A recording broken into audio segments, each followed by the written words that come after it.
एक तू सच्चा तेरा नाम सच्चा, एक तू सच्चा तेरा नाम सच्चा, एक तू सच्चा तेरा नाम सच्चा, एक तू सच्चा तेरा नाम सच्चा। कोई नहीं तेरे जैसा तेरे सिवा, एक तू सच्चा तेरा नाम सच्चा। सब जगह तेरी रोशनी का दरिया, एक तू सच्चा तेरा नाम सच्चा। सब बीमार तू बीमारों की दवा, एक तू सच्चा तेरा नाम सच्चा। बेहतर है बहस से जिक्र तेरा, एक तू सच्चा तेरा नाम सच्चा।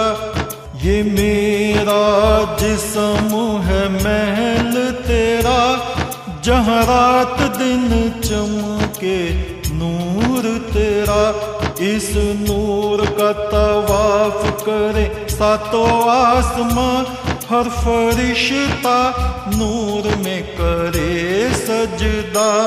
एक तो सच्चा तेरा नाम सच्चा, एक तो सच्चा तेरा नाम सच्चा।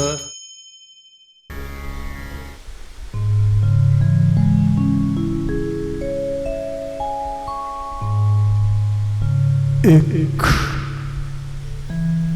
तो सच्चा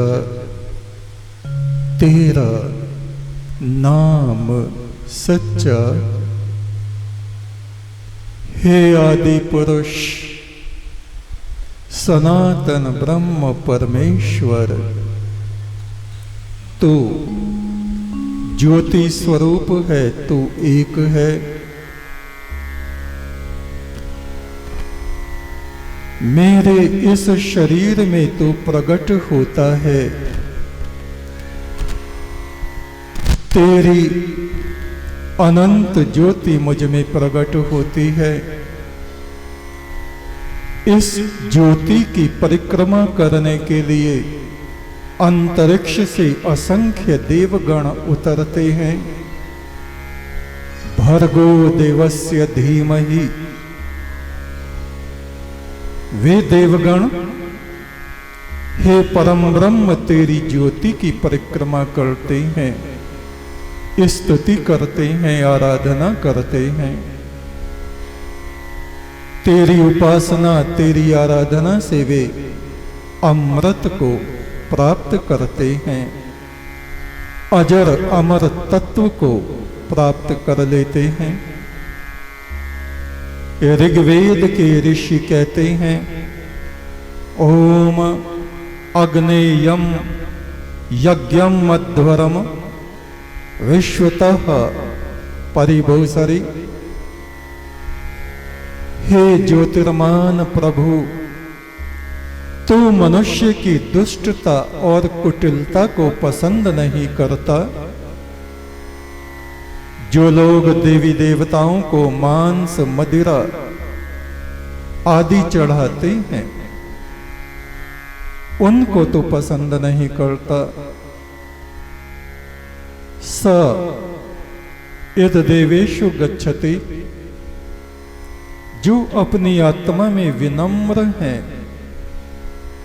पवित्र हैं। हे परम ब्रह्म, जो तेरी उपासना में लगे रहते हैं, वे स्वयं देवताओं जैसे बनकर तुझे प्राप्त करते हैं। जिनकी बुद्धि में मलिनता है, अज्ञान है, अंधकार है, वे असुर आत्मा बनकर भटकते रहते हैं। उनकी सदगति नहीं होती। देवी बड़ी न देवता ना पैगंबर पीर, सबसे ऊंचा तखत तेरा एक तू ही अव्वल आखिर, प्रारंभ में भी तू ही था, अंत में भी तू ही शेष बचता है। मनुष्य अपने भीतर दिव्य गुणों, दिव्य संपदाओं को प्राप्त करके देवताओं जैसे बन जाते हैं, देव गति को प्राप्त कर लेते हैं। जो सदा सत्य में स्थित रहते हैं, जो सदा उस परम ब्रह्म की आराधना करते रहते हैं, उससे एक दिन के लिए भी विचलित नहीं होते। जो दूसरों को कष्ट पहुंचाने के लिए अपना मुख नहीं खोलते, दूसरों की पीड़ा को समझते हैं, उसे दूर करने के प्रयास में लगे रहते हैं, ऐसे व्यक्ति देव तत्व को प्राप्त करते हैं। जो अपने चरित्र की उच्चता को बनाए रहते हैं, ब्रह्मचर्य का पालन करते हैं, उस परमात्मा में एकाग्र और एकनिष्ठ रहते हैं, वे मनुष्य देवगति को प्राप्त हो जाते हैं। वे स्वयं देव आत्मा बन जाते हैं। वेद मंत्रों का जो उच्चारण और गायन करते रहते हैं, जिन मंत्रों में उस परम ब्रह्म की महिमा और स्तुति का गायन है, ऐसे व्यक्ति स्वयं देव आत्मा बन जाते हैं। जो लोभ लालच में नहीं पड़ते, जो लोगों के देखा देखी भेड़ चाल चलते हुए कुएं में जाके नहीं गिर जाते, कभी भी जो उस परम ब्रह्म का त्याग नहीं करते, हमेशा उसी की आराधना करते हैं, वे अव्यभिचारिणी भक्ति वाले पुरुष और स्त्रियां देवगति को प्राप्त होती हैं। जीते जी उनको देवत्व की प्राप्ति होती है। अपनी अंतरात्मा में वे उस परम ब्रह्म की अनुभूति को प्राप्त कर लेते हैं। जिनके मन, वचन और कर्म निर्मल हैं, जो किसी से भयभीत नहीं होते, किसी को भयभीत नहीं करते, भय काहू को देत न भय मानत आन, कहो नानक वह मुक्त नर, एह मन साची जान।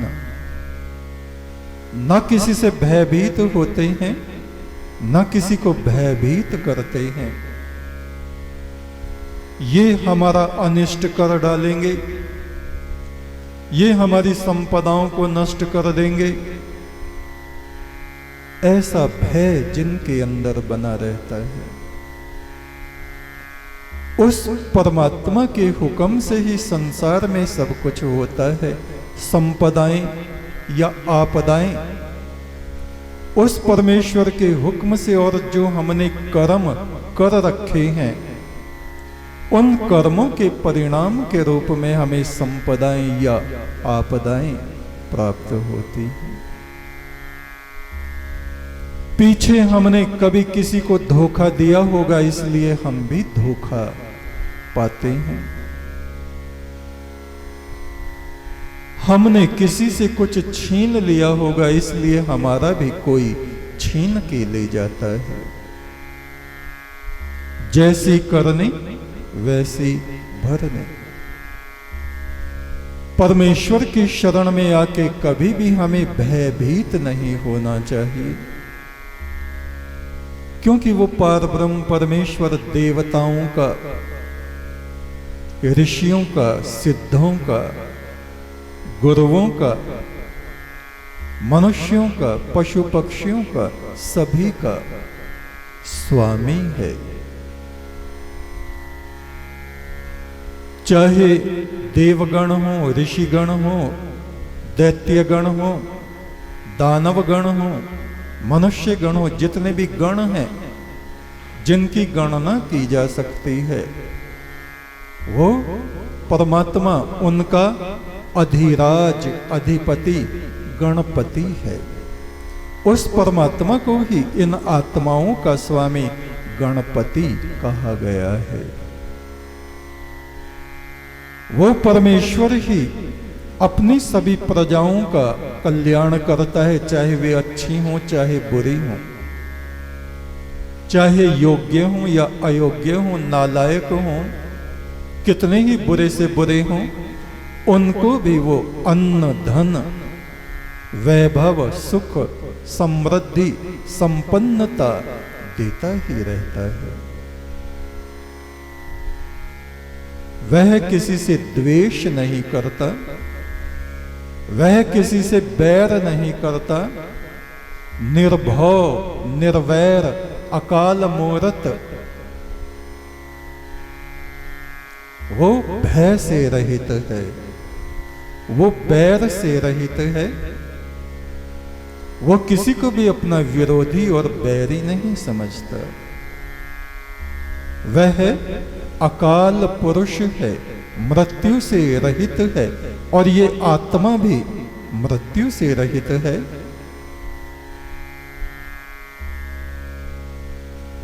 हम मनुष्य भयभीत होते रहते हैं, भय से आक्रांत रहते हैं।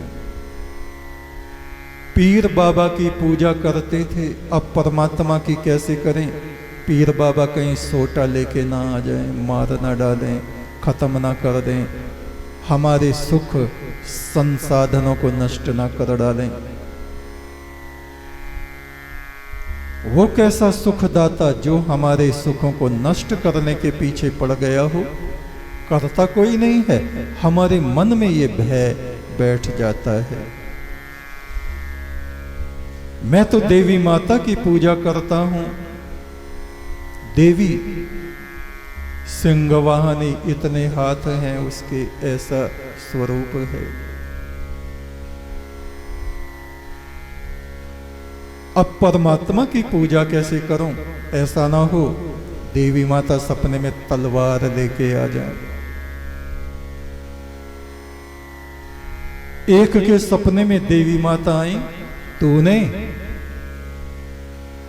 मेरी भक्ति छोड़ दी और परमात्मा की शुरू कर दी, मैं तुझे देख लूंगी। अब जो ऐसा सपना आएगा तो आदमी घबराएगा। एक को सपना आया, देवी माता आई और कह रही हैं, तूने परमात्मा की आराधना शुरू कर दी है, तू धन्य है। इस मार्ग को मत छोड़ देना किसी के कहने से, किसी लालच से, किसी डर से, किसी भय से। अब कौन सी बात को सही मानेंगे? ये हमारे अपने मन का भय होता है। जैसा हम सोचते रहते हैं वैसा हमें दिखाई देता रहता है, और वैसी ही घटनाएं, वैसे ही व्यक्ति हमारे जीवन में आते चले जाते हैं। Law of attraction. हमारे विचार रात दिन अधिकतर हम जैसा चिंतन करते हैं, आप बुरा बुरा बुरा बुरा बुरा बुरा सोचेंगे, बुरी बुरी घटनाएं, बुरी बुरी बातें, बुरे बुरे लोग आपके जीवन में आते चले जाएंगे। आप उनको हटा नहीं सकते। आप हमेशा शुभ शुभ सोचेंगे, शुभ शुभ बोलेंगे, शुभ शुभ कार्य करेंगे, सब शुभ ही होगा। और जो परमात्मा है उससे किसी की तुलना नहीं करनी चाहिए। देवता भी तो परमात्मा ही है, नहीं, वो अकेला ज्योति स्वरूप निराकार है। वो हजारों लाखों करोड़ों देवताओं को पैदा करता है और समेट लेता है।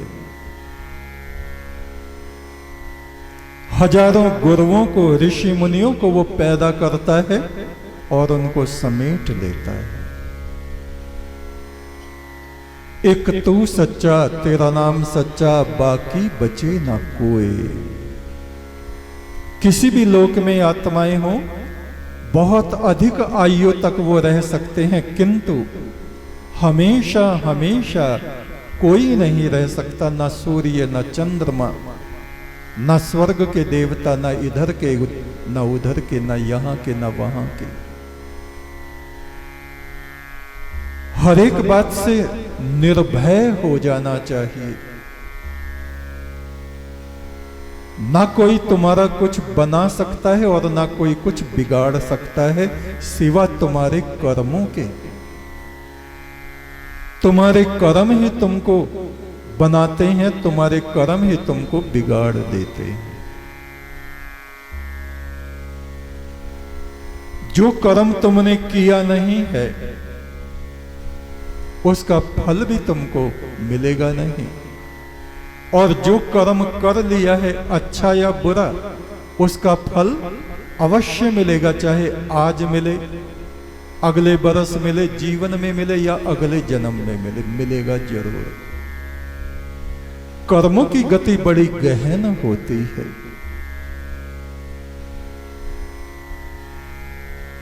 इन कर्मों के रहस्य को ऋषि मुनि देवगण भी ठीक ठीक से नहीं समझ पाते। कर्मों की ऐसी गति है, देखिए नारायण विष्णु को वृंदा के शाप ने पत्थर बना दिया। कहां पे? हरसिल में। उत्तर काशी से जहां हम जाते हैं गंगोत्री की तरफ, वहां हरसिल एक स्थान है। वहां आज भी वो शिला के रूप में पुजारी बताते हैं यहां पे उनको पत्थर बनाया था, और ये जो शिला है काली, ये नारायण शिला है, नारायण ही है, ऐसा वो कहते हैं। देवगणों को भी अपने कर्मों का फल भोगना पड़ता है। भगवान शिव ने सती को बहुत समझाया, तू प्रजापति दक्ष के यज्ञ में मत जा, जहां जाने से कल्याण ना हो वहां नहीं जाना चाहिए। वो मानी नहीं, कहा अरे पिता का घर है।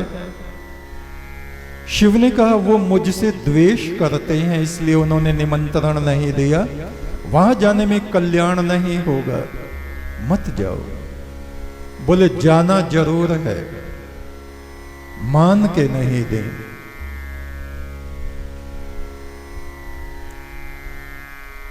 महादेव शिव ने देखा ये मानेगी तो नहीं, कुछ गणों को उनके साथ भेज दिया, जाओ भाई इनको इनके मैके में ले जाओ, वहां यज्ञ हो रहा है। और जैसे ही उन्होंने वहां प्रवेश किया यज्ञशाला में,